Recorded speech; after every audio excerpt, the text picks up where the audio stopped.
a dream that my 4 little children will one day live in a nation where they will not be judged by the color of their skin, but by the content of their character. I have a dream today. So what are we talking about today? Martin Luther King Jr. Yeah, it's Martin Luther King Jr. Day today. What's up? I'm Mercy. This is Mercy. Mercy is... something fun and exciting, like, you know. Yeah. Is it socially distant and safe, Merce? Of course. Welcome to the brand new hit, critically acclaimed, internationally lauded morning show called The...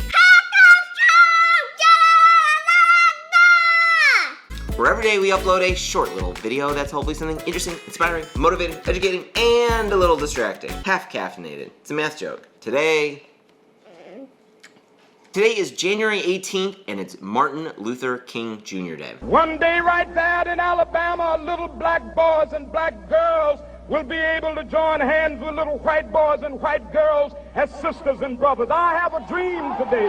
What day do we usually celebrate it on? What is it? Or third Monday of the month? Oh, it's his birthday? It would be his birthday if he was still around. Oh. Born on January 15th, 1921. Oh, got it. Got it. So, like, actually around. Around his birthday. I've tried to refresh my memory on you know, all this stuff about Martin Luther King Jr. Here we have this holiday, and I feel like there's so much leaky stuff out of my mind about why he was important and, like, why we celebrate today. And it escaped me that it was his birthday. Famous speech, right? A lot of people know the speech. I have a dream speech. Right. How many people watched this speech? More than 200,000 Yeah. people. Yeah, I've read 250,000 people showed up to watch that speech in Washington. Do you know what he was talking about and trying to help people do? He wanted black people to do the same thing and be allowed to do the same thing as white people and vote and... Yeah, equal rights for human beings. That's what he wanted. Any kind of race was kind of invited to his group, and he wanted equal rights Were for... animals included? You know, I don't know if he got into animal rights.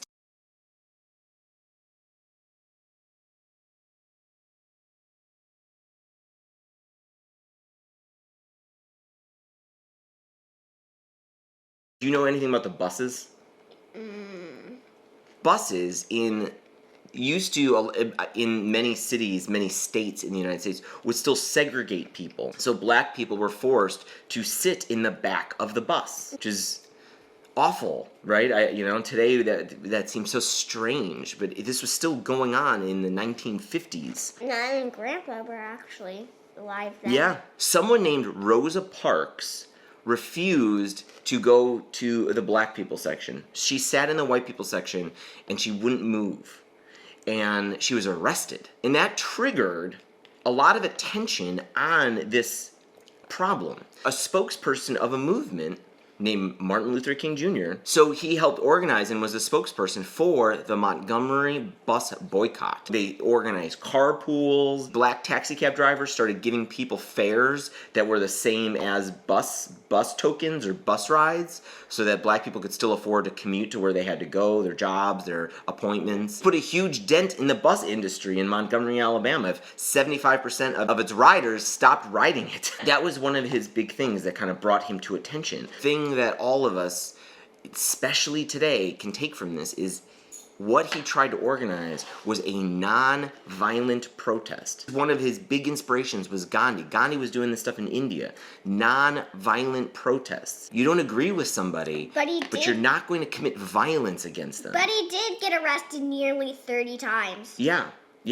I mean, people hated him, for sure. People, in the end, committed a great crime against him and killed him. In Portland, there are people who are trying to, I think, organize in peaceful protest, but then there's people who are trying to burn the Capitol building. And that's awful. That screws up the whole point of the protests. Easier said than done. When you can organize people to non-violently accomplish this, it becomes so much easier. Well, it becomes easier, but I think it becomes still more powerful. The whole muddiness of that these people commit crimes doesn't enter into the picture. People, I think, who would condone the stuff that people are trying to work for in Portland, They're against these protests because of the looting and damage and bad things that are happening to people in the periphery of the protests. It's a tough topic because there's people who we agree with, there's people we don't agree with. They all have this right to protest, have their voices heard, but then it gets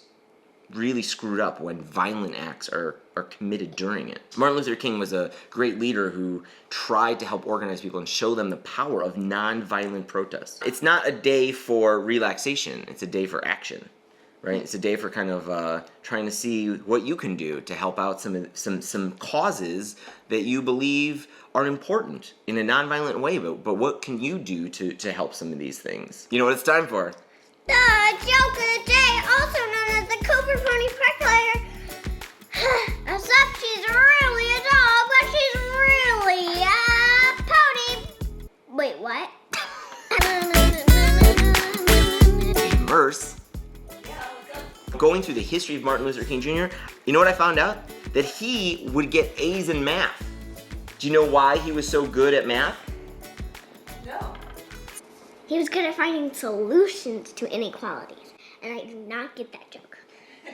That's okay. Joke was from Tim O.T.O. Stewart. When I don't understand it, I give it a 1 star. When I do, I give it like a 2. Great. Or like a 1 Well, star. thanks for trying, Tim. That was a very relevant joke for today, and I kind of liked it. Well, But hopefully have you on again. hopefully we'll have you on again.